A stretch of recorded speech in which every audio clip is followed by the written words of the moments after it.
Provincial da Cultura e Sergipano. Os nossos sinceros agradecimentos por ter aceito este desafio, apesar dos confrades, com especial saudação aí ao Luís Fernando, que é o nosso secretário com as atividades para as relações internacionais, eu acho que não o conheço,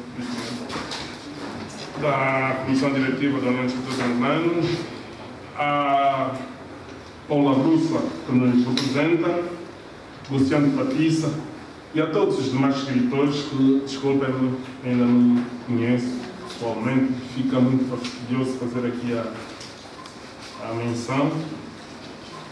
Pois, para nós, a União dos Escritores Angolanos, não poderia ser mais oportuno trazer para aqui na primeira marca, quarta-feira, em terras de Raul David, Alda Lara e Pepe Terra, um tema que relaciona a história e a literatura.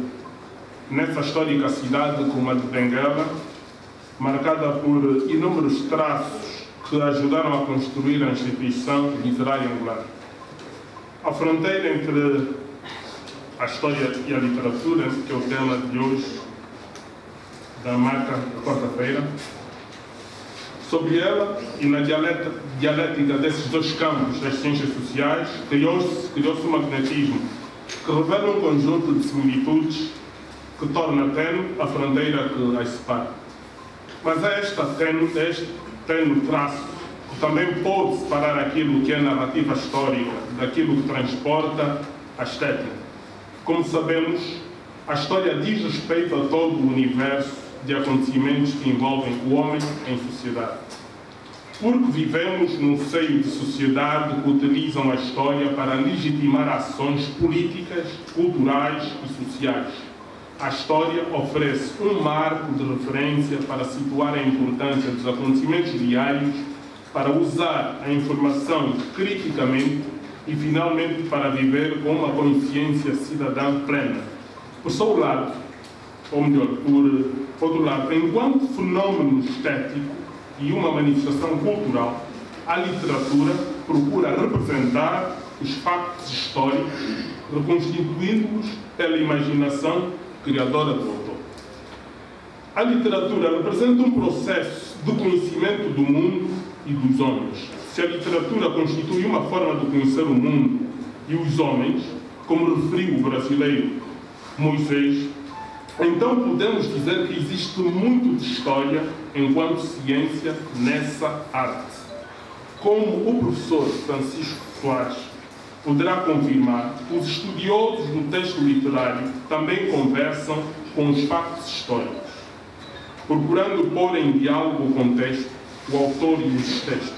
Dessa forma, eles entendem melhor compreender as influências, intertextualidades, estilos literários, etc.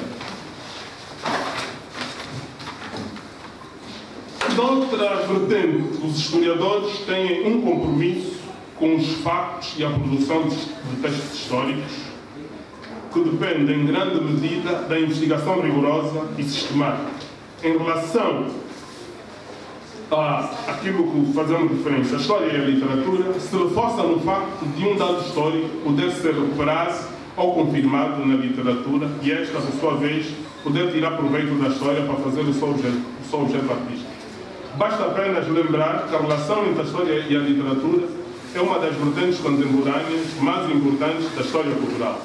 Reconhecemos que existem diferenças que ajudam a distinguir o texto histórico do literário. Por exemplo, não compete ao escritor comprovar a veracidade de factos históricos descritos, enquanto ao historiador há toda uma obrigatoriedade de confirmar os dados com base em fontes confiáveis, a tal rigorosidade já por nós referida. A fronteira existente entre as narrativas históricas e literárias, além de ser a água divisória do real à ficção, exibe formas de discurso usados para retratar os acontecimentos do real e somente por intermédio da análise criteriosa dos sentidos causados pelos mais diversos discursos poderemos detectar os limites do ficcional ao não ficcional. O real da literatura é um processo que envolve atores historicamente situados em contextos sociais claramente definidos. Por exemplo, A leitura de Raul David hoje temporaliza certamente a relação colonizados e colonizadores, da mesma forma que a Rua 11 entrou na história da cidade de Benguela muito por culpa da excelência poética de Aires de Almeida Santos. Portanto, o romance histórico talvez seja a maior prova de entrelaçamento entre a história e a literatura, entre a realidade e a ficção. Esse gênero histórico é um tipo de romance que mistura história e ficção, constituindo ficticiamente acontecimentos, costumes e personagens, e nele há uma intenção implícita de promover uma apropriação dos factos históricos definidores de uma fase da história de determinada sociedade. Exemplos não faltam, mas vou deixar essa tarefa ao professor Dr. Francisco Costa. Muito obrigado.